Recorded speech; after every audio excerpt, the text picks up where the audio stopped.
hope you're all happy for what I do for you. I could have spent the time I used to watch and think about this episode for literally anything else. I could have engaged myself in intellectual discovery or physical activity or anything in between, but no. I sit here and watch shit jokes about a war criminal. NuWho often leaves me unfulfilled.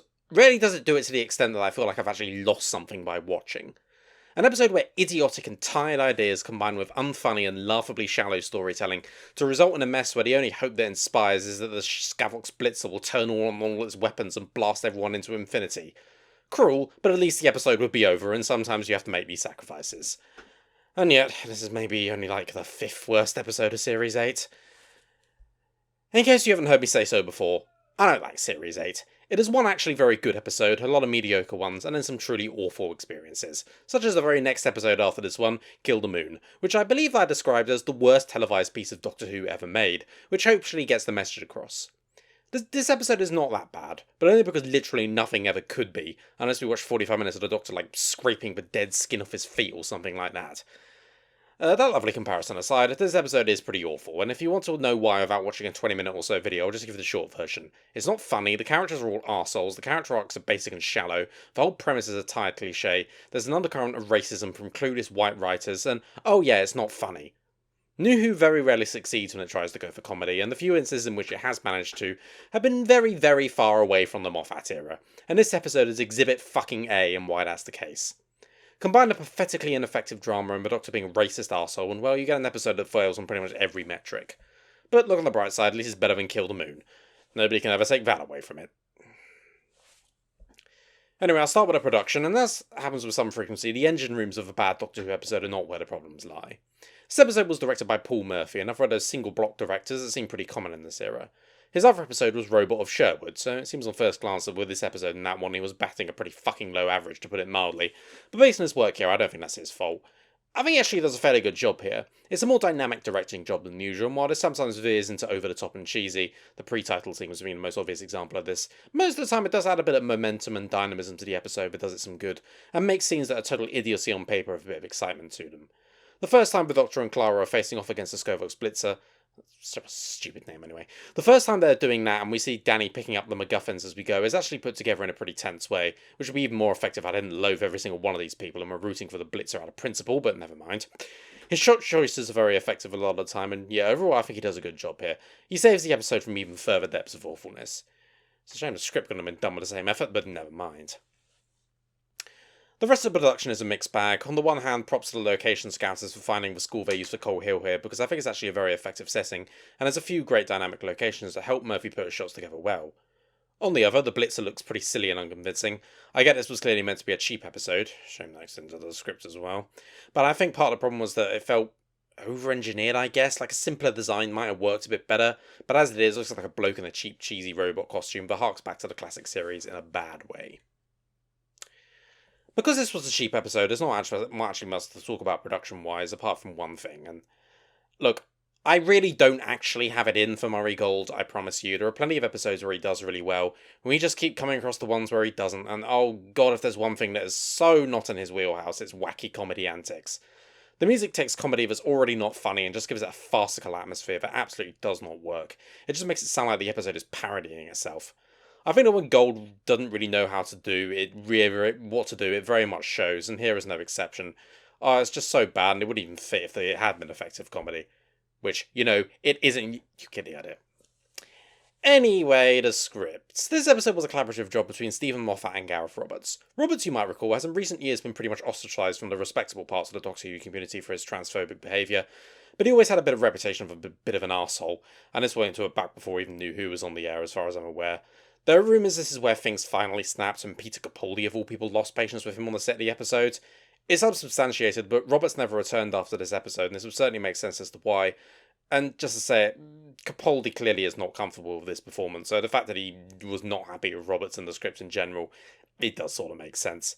So, I'm naturally predisposed to dislike him already, and it's a pretty poor resume for NuWho. We already covered the one episode it is, isn't it poor at best, and the Unicorn and the Wasp gives me even more of a reason to. Now, it would be easy to blame him for all this episode's issues, and tempting to do so, frankly, but Moffat is equally culpable, as his fingerprints are clearly all over this. The premise would have been his idea after all, and it certainly feels like one of his. It's a weak, overused idea that nevertheless sounds cool, in quotation marks, in a single sentence. Combined with a shit comedy, well, it's not hard to see how working Roberts felt like it was bringing out the worst in Moffat. Not that he often needed the help, of course, but in this case it seems he did. The first sin of the episode is the premise itself. Main character takes a job in disguise and their being out of place results in wacky hijinks is what I can charitably describe as a shit sitcom plot, and frankly as a dumb cliche I understand that even Moffat was hackish enough to go with. This is such a tired and overused trope, to the point where even just looking at NuWho this has been done before. Remember School Reunion where the Doctor was a teacher? Except that was like 2 scenes at most, and only a setup for more interesting stuff to happen, where this is the entire goddamn fucking episode. So before the titles even come in, this episode is in my bad books for choosing just such a hack premise. I might have respected it a bit if it had been a subversion of it, but I might have actually ended up being a bit funny, and that's completely out of the question when these knuckleheads are writing. Of course, that's not the entire episode. This is really a setup for exploring the Doctor, Clara, and Danny's relationships, and how Clara's lifestyles are balanced and what that does for these relationships. In theory, I'm not against this. While I've made it fairly plain in the past I don't like Clara, and spoiler alert, I'll be making it just as very plain later on in this review, exploring the relationships and character of the main companion is fine, and gives a solid base for an episode like this. This is, as I said, plainly the cheap episode of the series, with the blitzer and some crap being CGI being the only real expense, and using that time, which, it's fine, you need to reduce the cost on certain episodes, that's not a problem, using that time to explore character, that's a good idea. It's just the execution is where it's let down, because as I mentioned earlier, by the middle of the episode I'm rooting for the Blitzer to win because I despise all 3 characters so fucking much. But let's not get ahead of ourselves. Before that, let's talk about comedy. Comedy is a difficult thing to critique because all comedy is subjective. There are wildly different comedic styles and many different ways to perform every one of those styles. I personally think Monty Python is the pinnacle of performed comedy, but I appreciate a lot of people might find it drawn out, weird and repetitive, and not get as much value from it as I do. Equally, the American sitcom type of loud interaction-based comedy with a laugh track is something I find pretty obnoxious and unfunny, but I appreciate some people find it undemanding and accessible. It's just there to laugh at it as a comfort sort of thing, and I get that. It's therefore hard to critique comedy because it's only really based on what I find funny and what I don't, and that might be completely different for you. It's also difficult to critique it in detail. What can I say about a joke I don't find funny other than I didn't find it funny? It's also worth mentioning that comedy is hard. Not everyone is naturally funny, and not being funny doesn't negate other skills one might have as a writer. I'll admit now, I'm not someone who finds comedy particularly easy to write, and, well, you're the audience, I don't have to tell you that. Occasionally, a decent joke falls into my lap, but most of the time I stick to ironic witticisms and hope that'll do the job. And, well, again, you're the audience, I don't have to tell you whether that works or not. So when I criticise Stephen Moffat's comedy, I understand the double point that for some people it's hilarious, and my finding it anything but is very much just my tastes and nothing else, and that comedy is not an easy thing to do, especially when your main brief is writing a science fiction series and not a sitcom. But I'm also not going to sit here and tell you that his stick has ever been funny, because it has not, or that its constant repetition over a 7-year stint is not unbelievably grating, because it is, or that his characteristically stubborn refusal to occasionally give it a fucking rest does not very much annoy me, because it does. This episode is a perfect example of how weak and ineffective Moffat comedy is, and frankly its only redeeming feature is the absence of a browser history joke, but that's only because I don't think he'd invented that particular gem yet, because I have no doubt it would have been included otherwise. There are 2 strands to this. First, the weak sitcom plot stuff I mentioned earlier, because the Doctor's a caretaker and this results in hijinks of the wacky variety. See, because the Doctor isn't usually a caretaker and him on a ladder is funny because shut up, that's why. The entire thread of comedy is based on things being wacky and odd, and it's just exhausting. It's not clever or interesting, it's just a weak, tired premise, and all that's being done with it is, look, the Doctor is being all wacky and Clara is exasperated. The second strand is one that should be far more familiar for those schooled in Moffatology, and that's the character says quirky and odd thing in a quick voice. This was a particular bugbear in the 11th Doctor's era for me, as it meant putting Matt Smith into a box he didn't fit, and took him away from the performances he was good at, but is even more particularly an issue in the 12th where it's even less suited to Capaldi than it was to Smith. But performances aside, even on the page, it's just forced and lame. The Doctor lived with otters! That's a funny joke, because he doesn't usually do that. Oh, and the actual caretaker now thinks he is a space wife, or whatever it was, which is funny because he shouldn't do that. Oh yeah, and great to make like the Doctor brainwashing a man so he can nick his job. Our hero, everyone, is forced and unfunny and so fucking repetitive. To prove what I mean here, I'll dissect what's probably my favourite joke of the entire series, the John Cleese scene from City of Death. Here 2 snobby art types are commenting on the TARDIS thinking it's a work of art, only for them to be surprised when the Doctor and co enter and it dematerialises. This isn't just it's funny because the TARDIS isn't usually a work of art. It's funny on a few levels. It's poking gentle fun at the art snob type and at modern art in general, subverting the expected parts of Doctor Who stories as we know it and adding a comedic spin on them, and also has the simple humour of the TARDIS taking off being this exquisite work of art in their eyes. It works on a lot of levels and obviously has the delivery of its performance to back it up. Obviously, it's not exactly fair to compare the comedy in this episode with stuff written by Douglas Adams and performed by John Cleese, but the point is you can deconstruct the layers of why something so simple is nevertheless quite clever comedy. That's not the case with the Doctor living with otters. What does that say about him, or otters, or any other concepts involved? Not a fucking thing. It just sounds quirky and cool, and in typical Moffat era fashion, that seems to be more than enough, thank you. It's poor, thoughtless comedy, and not an iota of it in this episode is funny. Now that's out of the way, let's look at this episode's characters, as this is meant to be a character piece, as that seems like the natural part to explore. It's a shame they're all terrible, but you can't have everything, can you? Danny Pink is, as I believe I have previously mentioned once or twice, a war criminal. Not in a political way, there's no statements about the war on terror here or anything like that, just in the pure rules of war, Danny opened fire without identifying his target, leading to the death of a civilian. That is a war crime, and the fact that somehow in this fictional world he wasn't court-martialed and put in military prison for the rest of his life just baffles the mind. I can only assume he got off in the same way Homer Simpson did when he got court-martialed and all the presiding officers were indicted in scandals, because I can't think of any other reason he'd not only be allowed to go free, but also allowed to work with children. Make sure you don't shoot any of them, Danny, there's a good man. Now, just like when I reviewed Listen, this is technically information we don't find out until later on, but also like when I reviewed Listen, I'm counting it anyway because Danny's character is clearly meant to be informed by it, and influences his behaviour throughout as a result. The basic idea here is that Danny is the character we're meant to be rooting for, or at least I imagine it is, because I imagine why anyone would want to root for his narcissistic girlfriend or the racist old man she's hanging out with. But more generally, it's clearly meant to be the story of how he gets over his regrets and resentment from his time as a soldier, and win the Doctor's approval. It's impossible though to accept that because, once again, his regrets and resentment come from shooting at something he hadn't identified, and expecting whoopsie bygones to be accepted as an answer when that something turned out to be a child. I don't feel for him or his journey, I'm just thinking, why the fuck are you not in prison? Even ignoring that though, this doesn't work as an arc for a few reasons. Firstly, there isn't really one. He goes from having a strained relationship with Clara because of her travels with the Doctor, then finding out about them fully, which results in a strange relationship with Clara because of her travels with the Doctor. He doesn't really get over any of his regrets or anything like that, he doesn't find himself, he just sort of goes from a bit miffed about not knowing what's going on to a bit miffed about what's going and knowing about what's going on. Secondly, the whole arc about him winning the Doctor's approval is just a waste of time from my point of view. The idea of it should be that he doesn't need it. For Clara should be able to date whoever she fucking wants without bizarre out-of-character disapproval from the Doctor because he happens to be an ex-soldier. We'll get to this, don't you worry. And having the whole thing catered towards it just makes it feel like everyone involved is being a judgmental prick. What baffles me about this even more is that this resolution is just so absurdly weak. The Doctor dismisses him as a stupid PE teacher, which is a further commentations which we will get to, even though he is actually a maths teacher and therefore more intelligent than the Doctor is giving him credit for. And how's Danny saved the day? By doing a backflip over the Skovok Splitzer, by using his physical ability, of course, the kind of thing a soldier or PE teacher would be quite good at. It would have been cliche as hell, but at least him using his maths knowledge to save the day would have made sense as to why the Doctor gives him the attaboy. But he's doing nothing to prove the Doctor's preconceptions wrong. It's just so haphazardly and thoughtlessly put together. Finally, Danny's character doesn't work because of how he acts.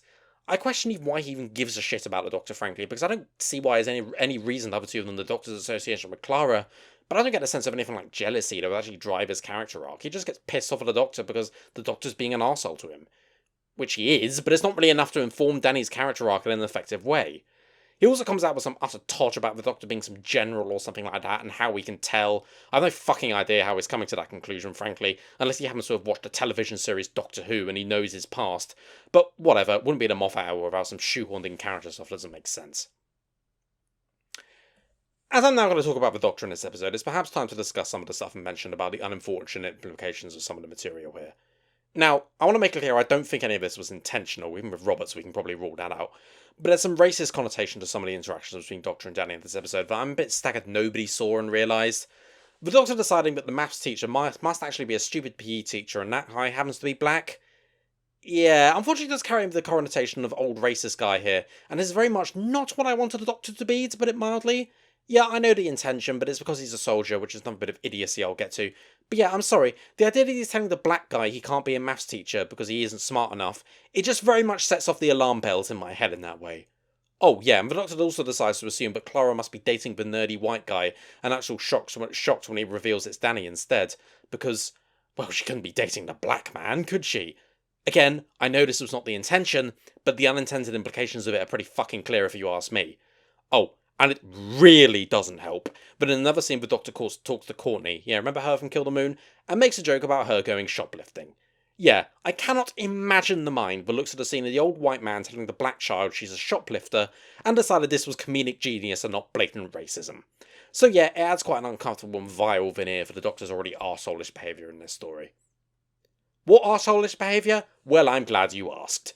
Given Kill the Moon is the very next episode, it's difficult to call this the most like a complete fucker the Doctor has ever acted, but by God is it close. He just seems to have a total veneer of unlikability here, but what's worse is that it just seems to be based on some really flimsy and shallow character stuff. He apparently really doesn't like soldiers, and is being a fucker to Danny based entirely on that, but it just doesn't work because the Doctor has never acted like this. He isn't just people based on their professions or anything like that. Let's take, for example, a random character. Let's say, one Brigadier Alistair Gordon Lethbridge Stewart. I believe a fairly important one in the grand scheme of things.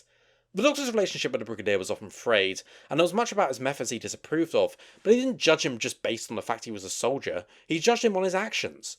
And frequently the Brig's actions did things that the Doctor's actions were things that the Doctor deemed immoral, and his respect for the man was sometimes challenged as a result. But in the end he could accept he did more good than harm, and ended with a solid respect for the man that was shown when the 11th Doctor reacted to his death. And also when Moffat ruined that moment in the finale of this series, so clearly it was on Moffat's mind when he was making this series. The Brigadier was not judged because he was a soldier, he was judged on who he was and what he did. The Doctor being a character would judge Danny based on what he had done. Now, obviously, I judge Danny based on what he was done, and I call him a fucking murderer, but then I know he's a war criminal because I've watched later episodes, and the Doctor at this point does not. It therefore makes his objections to him seem just petty, and well entirely motivated by this one trait. It also seems really presumptuous that his approval of Clara's boyfriend even fucking matters, that Clara somehow needs his permission, and the way this is treated as something they both need to overcome through bonding or whatever, rather than just Danny telling the Doctor where to stuff it. That, I think, is indicative of the failure of this episode's approach. At no point do I think the Doctor is even being reasonable at any point during his interactions with Danny in this episode. Even when Danny is judging him for being a general or whatever, there's no sympathy in his out-of-nowhere accusation, because the Doctor has been such a fucking tool, judging Danny for his past. You just sit there wondering...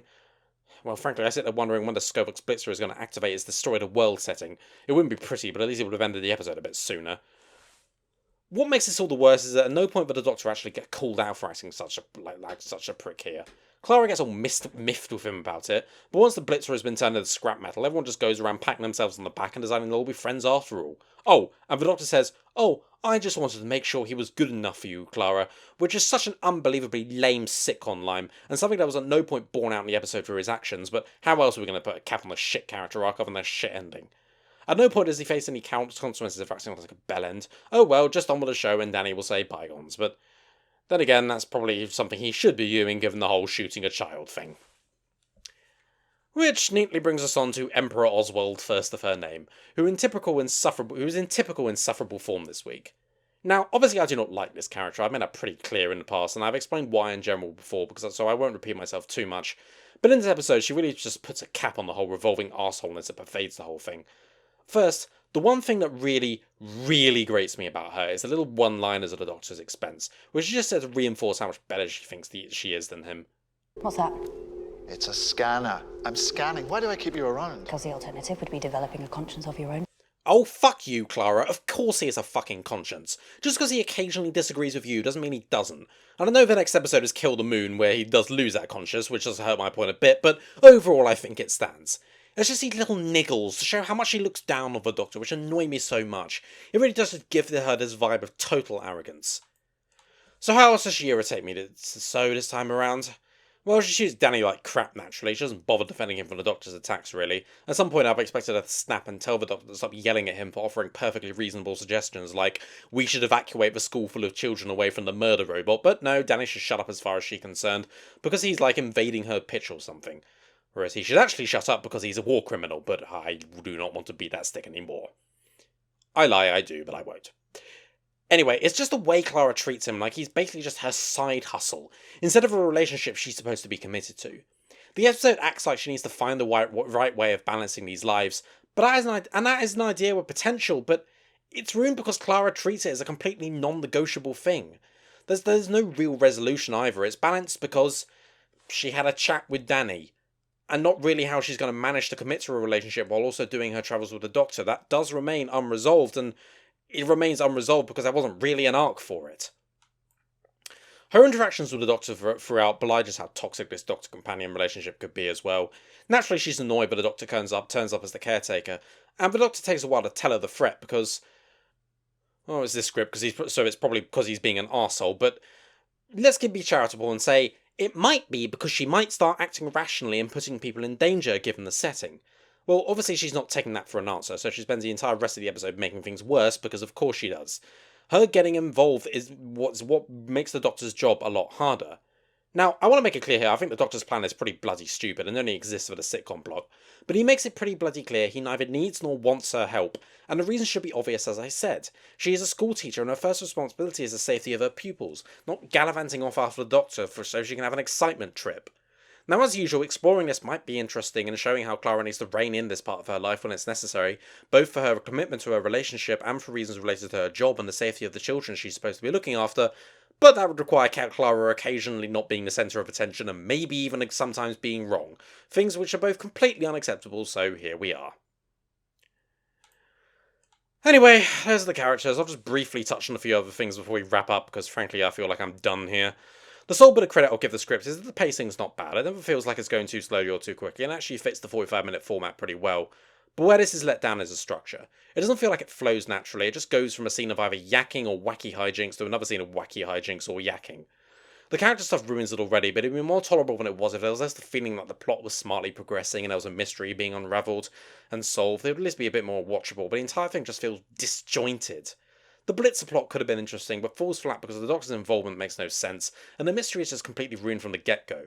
We see the police officer get blasted early on, which makes it clear what this thing is, and all the details of it there are just unnecessary exposition window dressing. The entire plot is obviously just meant to be a backdrop, but that's no reason to half-ass quite as much as is done here. Other than that, well, the ending teases the series-wide arc, but I forget what Missy's plan and endgame is here, and frankly I don't care, so that works out. I'm just going to get straight to the final score as I sum up, which I'm giving us 2 out of 10. The okay pacing and decent direction saves it from the 1, but only just.